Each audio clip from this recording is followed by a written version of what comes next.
Human papillomavirus is causing agent of cervical cancer. Approx 17% death of women in worldwide between age 30 to 70 year due to cervical cancer which is caused by human papillomavirus. अगर India की बात करें तो 52 women में से एक women का death due to cervical cancer की वजह से होता है और पूरे वर्ल्ड का 1/4 केस सर्वाइकल कैंसर का इंडिया में आइडेंटिफाई होता है। सर्वाइकल कैंसर को रोका जा सकता है क्योंकि सर्वाइकल कैंसर का नोन रीजन जो ह्यूमन पैपिलोमा वायरस है ये हमें पता है। Human papillomavirus is a DNA containing virus. It's transmitted from one person to another person by skin to skin contact and through vaginal, anal and oral sex. It spread like AIDS. Genital HPV cause the most common sexually transmitted infection. It infects genital organ of both male and female.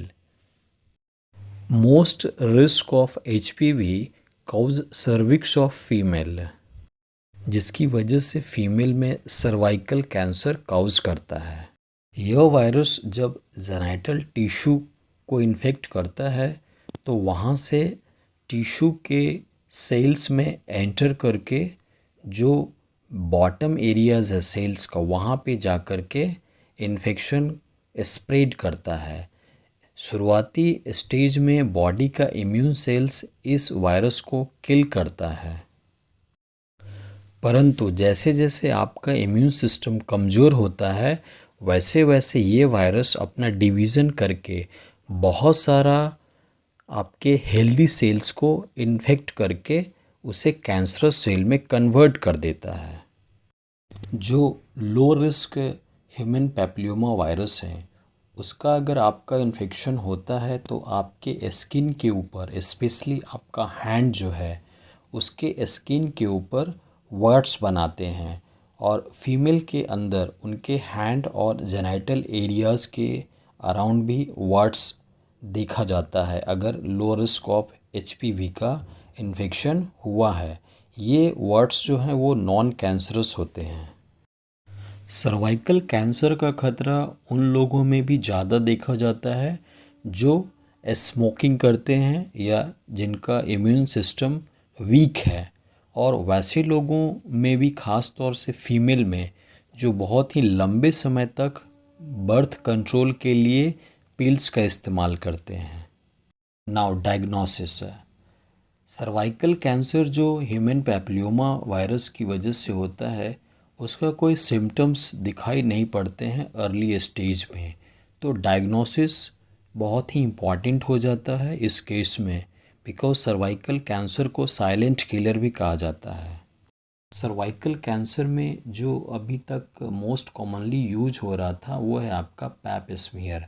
Pipe smear में patient का आप जो suspected है उनका sample लेते हैं और उसका स्मीयर बना के माइक्रोस्कोपिकली डायग्नोसिस करते हैं। अगर पैप स्मीयर में आपका रिपोर्ट नेगेटिव आ रहा है फिर भी आप सस्पेक्टेड हैं या आपको स्क्रीन करना है सर्वाइकल कैंसर तो अभी लेटेस्ट में molecular based HPV DNA test available है। HPV DNA में आप पेशेंट का ब्लड सैंपल लेते हैं और उसका PCR करके देखते हैं।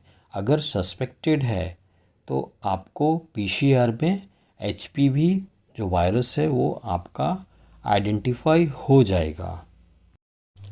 नाउ ट्रीटमेंट है। ट्रीटमेंट में अगर आपका HPV लो रिस्क की वजह से वर्ड्स हो गए हैं तो वर्ड्स के लिए अभी आपका ट्रीटमेंट में क्रायोथेरेपी है जिससे वर्ड्स को रिमूव किया जा सकता है। उसके बाद है इलेक्ट्रोकार्टरी है, इसके माध्यम से भी वर्ड्स को रिमूव कर दिया जाता है आपका जेनाइटल एरिया या स्किन के ऊपर कहीं पे भी है तो। उसके बाद वर्ड्स के लिए आपका सर्जिकल रिमूवल प्रोसेस भी है।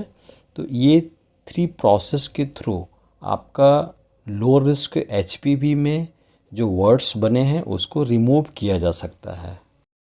और अगर ह्यूमन पैपिलोमा वायरस की वजह से आपको कैंसर डायग्नोस हो रहा है और अर्ली स्टेज में है तो आपका ट्रीटमेंट हो सकता है।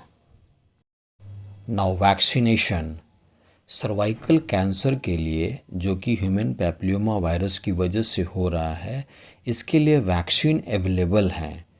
3 dose vaccine over 6 month gap for both male and female are available.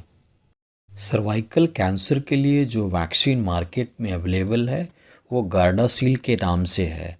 इसकी जो इफ़िकेसी है वो अप्रॉक्स 90% है, यानी कि वैक्सीनेशन के बाद आपको 90% चांसेस है कि ये वायरस ह्यूमन पैपिलोमा वायरस का इन्फेक्शन से बचाया जा सकता है।